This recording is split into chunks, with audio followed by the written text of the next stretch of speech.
और रूस यूक्रेन युद्ध में सीज फायर की कोशिश जारी है, लेकिन इन्हीं कोशिशों के बीच यूरोप और रूस में युद्ध की आशंका बहुत ज्यादा बढ़ चुकी है, जिसकी वजह यूरोपीय देशों में रूस की ड्रोन घुसपैठ है। नेटो के फाइटर जेट अलर्ट पर है। डर है कि अगर रूस के ड्रोन्स ने यूरोपीय देशों की सरहद लांघना बंद नहीं किया तो यूक्रेन युद्ध विराम में सीज फायर से पहले इसका विस्तार यूरोप तक हो जाएगा।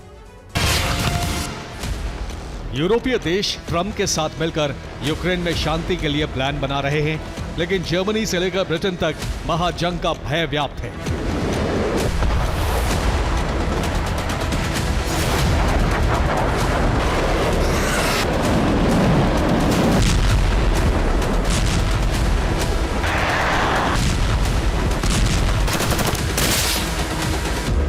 इस भय की वजह है रूस के ड्रोन, जिनके लिए यूरोपीय देशों की सीमा लांघना अब बेहद सामान्य हो चुका है।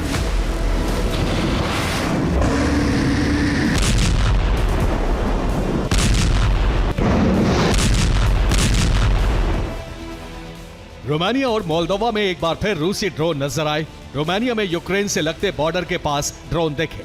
मोल्दोवा में एक ड्रोन अपार्टमेंट की छत पर गिरा, जिसके बाद आसपास के इलाके को खाली करवाया गया और ड्रोन को निष्क्रिय किया गया।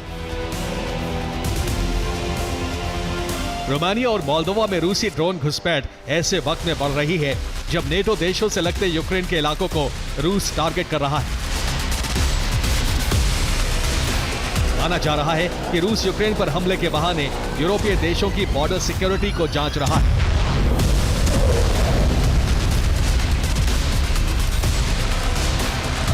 ऐसे में डर है कि रूस के संदिग्ध ड्रोन किसी भी दिन नेटो देशों को दहला सकते हैं।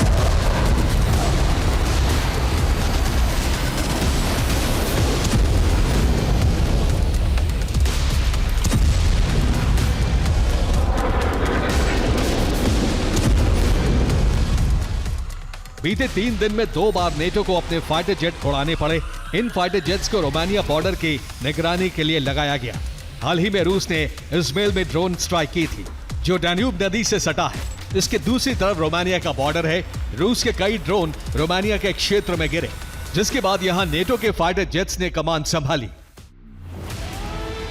इधर लिथुआनिया में भी रेड अलर्ट जारी कर दिया गया है।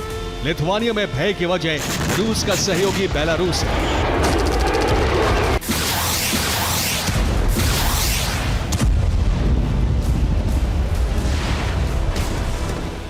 बेलारूस से लिथुआनिया में गुब्बारों की घुसपैठ बेहद ज्यादा बढ़ चुकी है, जिसके बाद लिथुआनिया ने बेलारूस बॉर्डर से सटे इलाकों को हाई अलर्ट पर रखा है।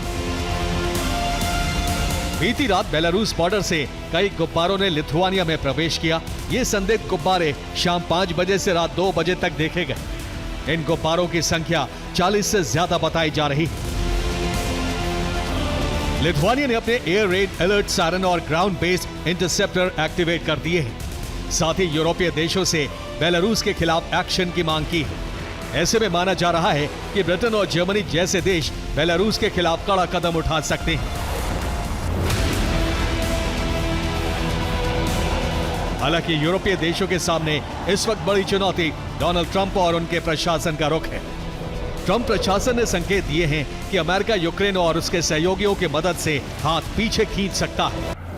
कैरोलिन लेविट के बयान से साफ है कि 28 सूत्रीय प्लान को स्वीकार नहीं करने से अमेरिकी राष्ट्रपति खफा है। ऐसे में माना जा रहा है कि ट्रंप यूरोप और यूक्रेन पर दबाव बनाने के लिए हथियारों की सप्लाई बंद कर सकते हैं, और अगर ऐसा हुआ तो यूरोप में रूसी बारूद को तबाही मचाने से रोकना बेहद मुश्किल होगा।